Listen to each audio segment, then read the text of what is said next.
নমস্কাৰ ছাত্ৰ ছাত্ৰীসকল, তোমালোক আটাইকে শিশু আহাৰ আজিৰ পাঠলৈ মই ভৈৰৱ ছাৰে স্বাগতম জনাইছোঁ।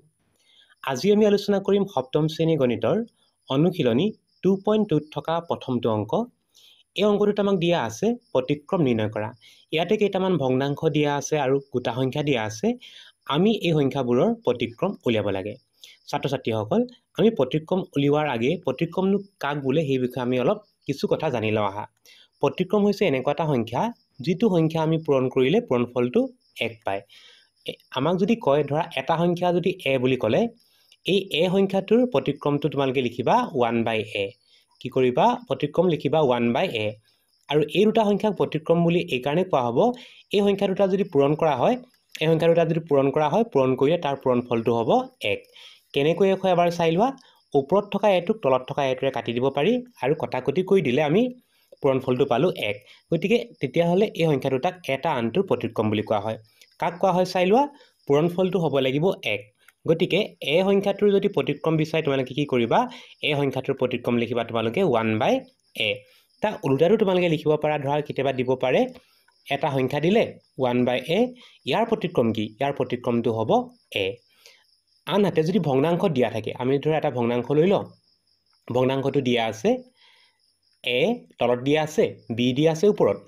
এই ভগ্নাংশটোৰ প্ৰতিক্ৰম কি হয় বুলি ক'লে তোমালোকে এই ভগ্নাংশটো উলটাই লিখি দিবা। তলত আছিলে a বা হৰটো a হৈছিলে, তোমালোকে এবাৰ লবটো a লিখিবা। আৰু আমাক দিয়া ভগ্নাংশটোৰ লবটো দিয়া আছিলে b, তোমালোকে প্ৰতিক্ৰমৰ তলত লিখি দিবা b বা হৰটো b লিখি দিবা। তেতিয়াহ'লে এই ভগ্নাংশ দুটা এটা আনটোৰ প্ৰতিক্ৰম হ'ব। কিয় হ'ব? পূৰণফলটো 1 হ'ব।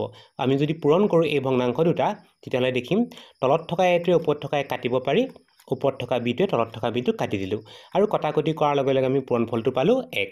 গতিকে যিকোনো সংখ্যাৰ যদি আমাক প্ৰতিক্ৰম উলিয়াব দিয়ে বা প্ৰতিক্ৰম কি বুলি কয়, তেতিয়াহ'লে আমি এটা কথা মনত ৰাখিব লাগিব যে এটা সংখ্যাৰ লগত যিটো সংখ্যা পূৰণ কৰিলে পূৰণফলটো 1 হয়, তাকে কি কোৱা হ'ব? প্ৰতিক্ৰম বুলি কোৱা হ'ব।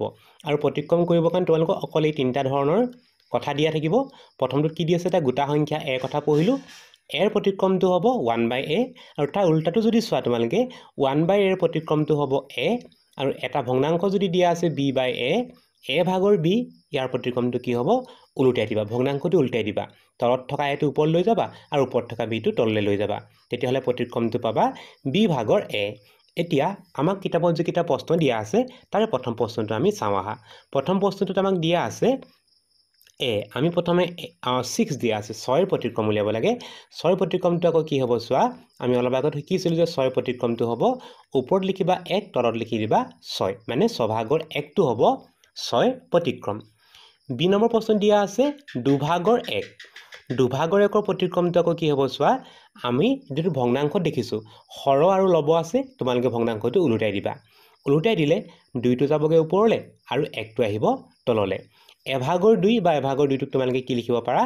2 বুলি লিখিব পাৰা। গতিকে 2 ভাগৰ 1ৰ প্ৰতিক্ৰম কি হয় বুলি ক'লে তোমালোকে লিখিবা, সেইটো হৈছে 2। এবাৰ আমি চাম চি নম্বৰ প্ৰশ্নটো। চি নম্বৰ প্ৰশ্নটো ভগ্নাংশত দিয়া আছে। ভগ্নাংশটো হৈছে 17 ভাগৰ 8। 17 ভাগৰ 8ৰ প্ৰতিক্ৰমটো হ'ব, তোমালোকে প্ৰতিক্ৰমটো লিখোঁতে ভগ্নাংশটো উল্টাই দিব লাগে। ভগ্নাংশটো আছিলে 17 ভাগৰ 8, তোমালোকে লিখি দিবা 8 ভাগৰ 17। আমি কি কৰিলোঁ? 8টো ওপৰত আছিলে, তললৈ লৈ আহিলোঁ, আৰু 17 তলত আছিলে, আমি তাক ওপৰলৈ লৈ গ'লোঁ। ইয়াৰ পিছৰ সংখ্যাটো দিয়া আছে 1। 1ৰ প্ৰতিক্ৰমটো হ'ব 1। এইটো মনত ৰাখিবা যে 1 সংখ্যাটোৰ প্ৰতিক্ৰমটো 1 হ'ব। ই নম্বৰটো দিয়া আছে 2 সমষ্টি 5 ভাগৰ 3। এই ভগ্নাংশটো দিয়া আছে এটা মিশ্ৰ ভগ্নাংশ। প্ৰথমে আমি এই মিশ্ৰ ভগ্নাংশটো এটা অপ্ৰকৃত ভগ্নাংশত প্ৰকাশ কৰি ল'ব লাগিব। তাৰ কাৰণে আমি 5 প্ৰথম পূৰণ কৰিব লাগিব, 2ক পূৰণ কৰিব লাগিব। পূৰণ কৰি যিটো সংখ্যা পাম, সেই সংখ্যাটো 3ৰ লগত যোগ কৰি দিব লাগিব। তেতিয়াহ'লে কি হ'ব চোৱা। আমাক যিটো ভগ্নাংশ দিয়া আছে, সেই ভগ্নাংশটোৰ আচলতে হৰত থাকিব 5। লবৰ কাৰণে প্ৰথম পূৰণ কৰিম আমি 5 আৰু 2, 5 2 গুণ 10।